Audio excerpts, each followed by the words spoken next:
দর্শক বন্ধুরা, আজ 24শে আগস্ট সোমবার, 5 দিন পর আপনাদের সামনে ফিরলাম। না, কোথাও বেড়াতে যাইনি। এই কটা দিন আমি একটা কাজে ডুবেছিলাম। আপনাদের জন্য আরও গভীর বিশ্লেষণ, আরও তাজা খবর, আরও তাড়াতাড়ি আনার একটা ব্যবস্থা বানাচ্ছিলাম। সেই কাজ আপাতত শেষ। আজ থেকে প্রতিদিন 3 থেকে 6টা ভিডিও আসবে, কথা দিলাম। আজকের এই ভিডিওতে আমি আপনাদের দেখাবো 3টে বড় খবর। এক, আমেরিকার সংসদের স্পিকার মুখ খুলেছেন, বলেছেন ইরান যুদ্ধ ঢুকছে নতুন পর্বে, আর এবার সঙ্গে নামবে আমেরিকার বন্ধু দেশরাও। 2, হরমুজ প্রণালীতে ইরান জারি করেছে নতুন ফরমান, নিয়ম ভাঙলে জরিমানা, জাহাজ জব্দ, এমনকি চিরকালের আটক। 3, আজ রাতেই আসছে আমেরিকার নতুন স্যাংশনের তালিকা, আর তার আগেই ইরান বলে দিয়েছে প্রতিবেশীরা ওই যুদ্ধে নামলে এক ফোঁটা তেলও উপসাগর ছেড়ে বেরোবে না। 3টে খবর আলাদা দেখাচ্ছে, কিন্তু একটা সুতো এই 3টেকেই বেঁধে রেখেছে, সেটা শেষে খুলব। তাহলে শুরু করি। প্রথম খবর, জনসনের ঘোষণা। আমেরিকা কি সত্যি আর একটা যুদ্ধের দরজা খুলছে? প্রশ্নটা উঠছে একটা ইন্টারভিউ থেকে। গতকাল ফক্স নিউজকে ইন্টারভিউ দিয়েছেন মাইক জনসন, আমেরিকার হাউস অব রিপ্রেজেন্টেটিভের স্পিকার, মানে সোজা কথায় আমেরিকার সংসদের নিচের কক্ষের প্রধান, ট্রাম্পের পরে দেশের অন্যতম বড় চেয়ার। সেই চেয়ারে বসা মানুষটা বলেছেন ইরানের সঙ্গে যুদ্ধ খুব তাড়াতাড়ি ঢুকছে এক নতুন পর্বে, আর এই পর্বে আমেরিকা একা নয়, সঙ্গে নামবে আমেরিকার বন্ধু দেশরাও। জনসন আরও বলেছেন ট্রাম্প ইরানকে পরমাণু অস্ত্র থেকে আটকে দিয়েছেন। গোটা দুনিয়া জানে আমরা সাপের মাথা কেটে ফেলেছি, কিন্তু আলোচনার টেবিলে ইরানিদের বিশ্বাস করা যায় না। এতগুলো বড় দাবি একসঙ্গে শুনলে একটা তথ্য মনে রাখা দরকার। আল জাজিরা মনে করিয়ে দিয়েছে ট্রাম্পের নিজের গোয়েন্দা প্রধানই আগে বলেছিলেন ইরান পরমাণু বোমা বানাচ্ছে, এর প্রমাণ নেই। হামলার পরে জাতিসংঘের পরমাণু সংস্থার প্রধানও একই কথা বলেছিলেন। মানে দাঁড়ালো, যে বোমা থামানোর কৃতিত্ব জনসন দাবি করছেন সেই বোমার প্রমাণটাই কেউ দেখাতে পারেনি। তাহলে প্রশ্ন, বন্ধু দেশ মানে কারা? আরব দেশগুলো, নাকি ন্যাটোর ফ্রান্স, জার্মানি, ব্রিটেন? জনসন একটা নামও বলেননি, তবে একটা আভাস বাজারে আছে। রয়টার্স আগেই জানিয়েছে ফ্রান্স আর ব্রিটেন মিলে হরমুজ পাহারার একটা জোট গড়ছে, প্রায় 1 ডজন দেশ নিয়ে। মজার কথা, জোটটা ন্যাটোর কাঠামোর বাইরে। ন্যাটোর মুখপাত্র নিজেই বলেছেন এটা ন্যাটোর মিশন নয়, মানে বন্ধুরা আসছে কিন্তু নিজের পতাকা কেউ লাগাতে চাইছে না। ইরান অবশ্য জবাব দিয়ে রেখেছে, সেটা একটু পরেই বিস্তারিত বলবো এই ভিডিওতেই। দর্শক বন্ধুরা, এবার আমার বিশ্লেষণটা বলি। ওই একই ইন্টারভিউতে জনসন নিজেই স্বীকার করেছেন যে 3রা নভেম্বর আমেরিকার মিড টার্ম ভোট, আর এই ভোটের আগে যুদ্ধটা মিটিয়ে ফেলতে পারলে ভালো হয়। আল জাজিরা লিখছে জরিপের পর জরিপ বলছে রিপাবলিকান ভোটাররাও এই যুদ্ধ শেষ চান, মানে যুদ্ধটা এখন ভোটের বোঝা। তাই প্রশ্নটা ঘুরছে ওয়াশিংটনের দিকেই। জনগণ যুদ্ধ শেষ চাইছে, আর স্পিকার শোনাচ্ছেন নতুন পর্বের গল্প। এটা কি সত্যি নতুন অভিযানের ছক, নাকি ভোটের আগে জোর দেখানোর চেষ্টা? সময় বলবে। এগিয়ে যাই। পরের খবরটা হরমুজের। যে প্রণালী নিয়ে এত যুদ্ধ, সেখানে ইরান এবার হাতে তুলেছে নতুন অস্ত্র। না, বন্দুক নয়, আইনের খাতা। গতকাল ইরানের পার্সিয়ান গালফ স্টেট অথরিটি নতুন ফরমান জারি করেছে। তাতে বলা হয়েছে ইরানের নিয়ম, যে জাহাজ ভাঙবে তার ভবিষ্যতের যাতায়াত বন্ধ, ভারী জরিমানা হবে, জাহাজ জব্দ হতে পারে, এমনকি চিরকালের জন্য আটকেও রাখা যাবে। আর কথাটা শুধু মুখের হুমকি নয়, অথরিটির ওয়েবসাইটে ঝুলছে একটা কালো তালিকা। নিউজ উইক লিখছে তালিকায় এখন 46টা জাহাজ, 17টা দেশের পতাকা রয়েছে। শিপিং কোম্পানিদের বলা হয়েছে জাহাজ ভাড়া নেওয়ার আগে তালিকাটা মিলিয়ে নিন, আর তালিকার জাহাজকে কেউ সাহায্য করলে, মাঝ সমুদ্রে তেল সরানো, যে কোনো লেনদেন, তার নামও তালিকায় উঠবে। এখানেই শেষ নয়, গতকালই ইরানের সংসদের নিরাপত্তা কমিটি একটা খসড়া আইনে সায় দিয়েছে। অনুমতি পাওয়া জাহাজকে হরমুজ পারাপারে ইরানকে সার্ভিস ফি দিতে হবে। আর হরমুজের ছবিটা এখন কি, সংখ্যাটাও শুনে রাখুন। ব্রিটিশ নৌবাহিনীর সংস্থা ইউকে এমটিওর হিসাব, হরমুজের জাহাজ চলাচল যুদ্ধের আগের চেয়ে প্রায় 90% কম। এদিকে ট্রাম্প ম্যাপে লিখে রেখেছেন হরমুজ আমেরিকার এলাকা, আর ইরান লিখছে আইন, ছাপছে তালিকা, বসাচ্ছে ফি। মানে দাঁড়ালো একজনের দাবি টুইটে আর একজনের দাবি কাগজে কলমে। আমি যা বুঝছি দখল আসলে কার মাপার একটা সহজ কাঁটা আছে, কে কার দরজায় কড়া নাড়ছে। ইরাক নিজের তেলের ট্যাঙ্কার পার করানোর অনুমতি চেয়েছে তেহরানের কাছে, ওয়াশিংটনের কাছে নয়। উত্তরটা ওখানেই আছে। এই তালিকা কয়টা দেশ মানে সেটাই এখন দেখা। পরের খবরে এই লড়াইয়েরই আর একটা মাঠ, সেই মাঠটা টাকার। আজ রাতে ভারতীয় সময়ে ওয়াশিংটনের সংবাদ সম্মেলনে বসছেন আমেরিকার অর্থমন্ত্রী স্কট বেসেন্ট। ঘোষণা করবেন ইরানের বিরুদ্ধে নতুন স্যাংশনের তালিকা। তার নিজের ভাষায়, ইতিহাসের সবচেয়ে কড়া স্যাংশন। মনে রাখুন, ইরানের ঘাড়ে এর মধ্যেই 6,000-এর বেশি স্যাংশন ঝুলছে, তার উপরে আজ এই নতুন তালিকা। কিন্তু তালিকা বেরোনোর আগেই তেহরান থেকে জবাব চলে এসেছে। ইরানের সর্বোচ্চ নিরাপত্তা পরিষদের নতুন সচিব মোহসেন রেজাই রাষ্ট্রীয় টিভিতে বলেছেন, আশেপাশের কোনো দেশ আমেরিকার এই অর্থনৈতিক যুদ্ধে যোগ দিলে ইরান তাকে শত্রু ধরবে। আর তার পরের লাইনটা শুনুন, যোগ দিলে এক ফোঁটা তেলও পারস্য উপসাগর হরমুজ ছেড়ে বেরোবে না। শুধু তাই নয়, তেল রপ্তানির অন্য রুটগুলোও নিশানায় থাকবে। আইআরজিসির মুখপাত্রও আজ মুখ খুলেছেন, বলেছেন আমেরিকা বোমা ছেড়ে টাকার যুদ্ধে নেমেছে। এটাই সামরিক ব্যর্থতার নীরব স্বীকারোক্তি। কথাটা ইরানির রাষ্ট্রীয় সূত্রের, সেটা মাথায় রাখুন। কিন্তু প্রশ্নটা থেকেই যায়, 5 মাস বোমা ফেলার পর লড়াইটা ব্যাংকের খাতায় নেমে এসেছে কেন? আজ রাতের তালিকার সবচেয়ে বড় প্রশ্ন একটাই, চীনা ব্যাংকের নাম থাকবে কি? চীন ইরানের সমুদ্রপথের তেলের 80% বেশি কেনে, আর সেপ্টেম্বরের শেষে শি জিনপিং যাচ্ছেন হোয়াইট হাউসে। নাম থাকলে সেই সফর কাঁপবে, না থাকলে বোঝা যাবে। সবচেয়ে কড়া তালিকাটাও চীনকে ঘাঁটাতে সাহস পায়নি। এবার চটপট কয়েকটা খবর। দর্শক বন্ধুরা, ইরানের প্রেসিডেন্ট পেজিশিয়ান বলেছেন, ইরান এখন পুরো দস্তুর অর্থনৈতিক, সামরিক, নিরাপত্তার যুদ্ধের মধ্যে আছে। তবে অর্থনীতি ভেঙে পড়ার মার্কিন ভবিষ্যৎবাণী তিনি উড়িয়ে দিয়েছেন।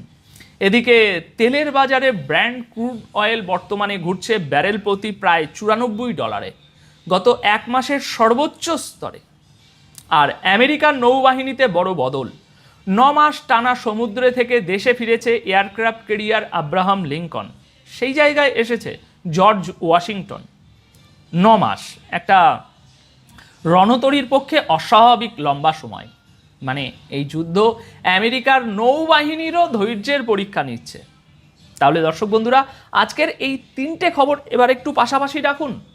জনসন টিভিতে শোনাচ্ছেন নতুন পর্বের কথা, এদিকে ইরান ওয়েবসাইটে ছাপছে আইন আর তালিকা, আর বেসেন্ট আনছেন স্যাংশনের কাগজ। 3 জায়গাতেই অস্ত্র এখন বোমা নয়, কাগজ। 5 মাস আগে এই যুদ্ধ শুরু হয়েছিল বোমা দিয়ে, আজ দুপক্ষই লড়ছে খাতা কলমে।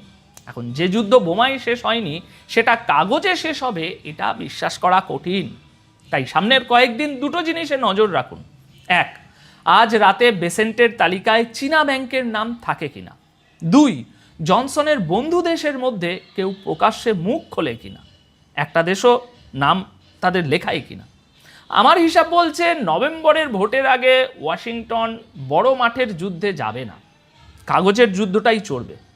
এখন আপনার কি মনে হয়, জনসনের জোটে কোন দেশ সত্যি আগে নাম লেখাবে? আপনার মতটা কমেন্টে লিখুন। বাকি খবর নিয়ে আজই আবার আসছি পরের ভিডিওতে। ভালো থাকবেন, সুস্থ থাকবেন। ধন্যবাদ আপনাদের সকলকে। সম্মানিত ভিউয়ার্স, ইরান আবার হরমুজ প্রণালী থেকে টোল আদায় শুরু করেছে, এবং এইটা হলো ইরানের একটা চ্যালেঞ্জ। আমেরিকাকে চ্যালেঞ্জ জানিয়েছে ইরান, কারণ আমেরিকার প্রেসিডেন্ট ডোনাল্ড ট্রাম্প 2 বার একটি ম্যাপ পোস্ট দিয়েছে, 2 বার, এবং সেখানে দেখিয়েছে যে হরমুজ প্রণালী হলো আমেরিকার অংশ, ভূখণ্ডের অংশ। সেটাকে চ্যালেঞ্জ করেছে ইরান, চ্যালেঞ্জ করে আবার টোল বসিয়ে দিয়েছে। এরা প্রমাণ করলো যে হরমুজ প্রণালীর উপর ইরানের নিয়ন্ত্রণ অটুট রয়েছে। আমেরিকার কোনো নিয়ন্ত্রণই নেই, যেটা Donald Trump over the years বলে আসছে যে হরমুজ প্রণালী আমেরিকার নিয়ন্ত্রণে আছে, আমেরিকার নেভির নিয়ন্ত্রণে আছে। সেই টোটাল মিলিটারি এস্টাবলিশমেন্টকে, আমেরিকার মিলিটারি এস্টাবলিশমেন্টকে চ্যালেঞ্জ করে ইরান টোল বসিয়েছে হরমুজ প্রণালীর উপরে এবং তারা টোল আদায় শুরু করেছে। ইতিমধ্যেই ইরানের একটি জাহাজ এই নৌ অবরোধকে অগ্রাহ্য করে, আমেরিকার নৌ অবরোধকে অগ্রাহ্য করে চাল নিয়ে এই ইরানের জাহাজ ইরানের বন্দরে পৌঁছেছে। কোনো রকম বাধা বিপত্তি বা কোনো সমস্যায় পড়েনি। এবং এই দুটো জিনিস দিয়ে প্রমাণ হলো যে সত্যিকার অর্থে হরমুজ প্রণালীর উপরে ইরানের যে নিয়ন্ত্রণ তা অত্যন্ত অটুট। আমেরিকা হরমুজের ধারে কাছেও যেতে পারেনি। ডোনাল্ড ট্রাম্পের কথায় এবং বাগাড়ম্বরে বলা হয় হরমুজ আমেরিকার নিয়ন্ত্রণে আছে। তো চ্যালেঞ্জটা হলো এই, আরেকটি চ্যালেঞ্জ আছে, সেটা হলো এই যে ইরানের বন্ধু রাষ্ট্রগুলো এই টোলের আওতায় থাকবে না। এটা রাশিয়ায় নিযুক্ত ইরানের যে রাষ্ট্রদূত তিনি এটা নিশ্চিত করেছেন। তিনি মিস্টার কাজেম নিশ্চিত করেছেন যে না, রাশিয়া সহ আরও অন্যান্য যে মিত্র দেশগুলো আছে ইরানের, তারা এই টোলের আওতার বাইরে থাকবেন, তাদের কাছ থেকে টোল নেওয়া হবে না। শত্রুভাবাপন্ন দেশগুলোরকে যেতেই দিবে না। শত্রুভাবাপন্ন দেশগুলোর জাহাজ এ হরমুজ দিয়ে ইরান যেতেই দিবে না, অ্যালাউই করবে না। সুতরাং ডোনাল্ড ট্রাম্প যাই বলুক, এগুলো দিয়ে কোনো কাজ হবে না। বাগাড়ম্বরই থাকে, কথাই থাকে, এটার কোনো প্র্যাকটিস নাই। আর এটি হলো এই যে মহসিন রেজাই, তিনি হলেন ইরানের সর্বোচ্চ নিরাপত্তা পরিষদের সচিব।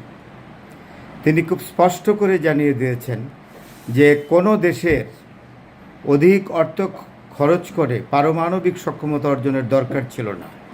যদি আমেরিকা কথায় কথায় এই পারমাণবিক হুমকি প্রদর্শন না করত, যদি আমেরিকায়, আমি একটু যোগ করি, যদি আমেরিকা জাপানের হিরোশিমা এবং নাগাসাকিতে 1945 সালে যখন জাপান আত্মসমর্পণের জন্য প্রস্তুত, সেই সময়ে যখন নিরীহ মানুষের উপরে আমেরিকা অ্যাটম বোম নিক্ষেপ করে, তা থেকেই কিন্তু এই পারমাণবিক কম্পিটিশন বা প্রতিযোগিতা শুরু হয়েছে। সুতরাং মহসিন রেজাই বলেছেন যে আমেরিকার এই পারমাণবিক হুমকি উপর্যুপরি অনেক দেশকেই পারমাণবিক সক্ষমতার দিকে যেতে বাধ্য করেছে এবং ইরানও এই পথে হেঁটেছে। শুধু কনস্ট্যান্টলি আমেরিকার যে হুমকি ইরানের প্রতি, সেটাই ইরানকে বাধ্য করেছে পারমাণবিক সক্ষমতা অর্জন করার জন্য। এই পারমাণবিক সক্ষমতা অর্জন সহজ নয়, অনেক ব্যয় সাপেক্ষ। তবুও এই একটা দেশের অস্তিত্ব ও সার্বভৌমত্বের জন্য বর্তমান বিশ্বে এখন পারমাণবিক সক্ষমতা অর্জন একটি জরুরি বিষয় হয়ে দাঁড়িয়েছে।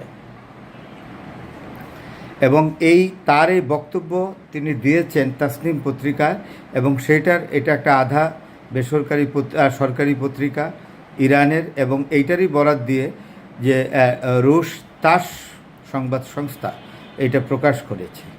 এইখানে যখন ডোনাল্ড ট্রাম্প যখন উপর্যুপরি থ্রেট করছে, আবার নতুন করে দিচ্ছে যে ইরানকে তিনি সময় দিয়েছেন ট্রাম্প, আরও কিছুদিন সময় দিয়েছেন। কেন দিয়েছেন? যে উনি আক্রমণ বন্ধ রেখেছেন। আমি ফাঁকে বলিনি, আক্রমণ করার ক্ষমতা আমেরিকার নাই, এটা ওনার মুখের কথা। এবং গতকাল বলেছেন যে একটা দীর্ঘমেয়াদী টেকসই চুক্তি ইরানের সাথে করবে আমেরিকাকে ইরান বিশ্বাস করছে না। আমেরিকা কখনোই এইসব ডোনাল্ড ট্রাম্পের কথায় চুক্তিতে যাবে না। যদিও একটি খসড়া আলোচনায় পাকিস্তানে এখন চলছে, এটা কতটুকু এগোবে জানি না, কারণ এর চাইতেও বড় সুইজারল্যান্ডে এর চেয়ে বড় আলোচনা হয়েছিল, MOUতে সিগনেচারও হয়েছে। ইরান সরকার পরিষ্কারভাবে বলেছে যে যারা MOUতে সই করার পরে, সিগনেচার করার পরে সেটা ব্রেক করে, লঙ্ঘন করে, এই জাতিকে বা এই প্রশাসনকে কখনো বিশ্বাস করা যায় না। সুতরাং কথা খুব পরিষ্কার এখানে। তাই মহসিন রেজাই বলেছেন যে আমাদের সর্বাত্মক প্রচেষ্টা আমাদের করতে হবে। সবচেয়ে বড় কথা হলো পারমাণবিক সক্ষমতা অর্জনটা এখন ইরানের জন্য অত্যন্ত জরুরি। সেই অবস্থাতেই ইরান এগিয়ে যাচ্ছে।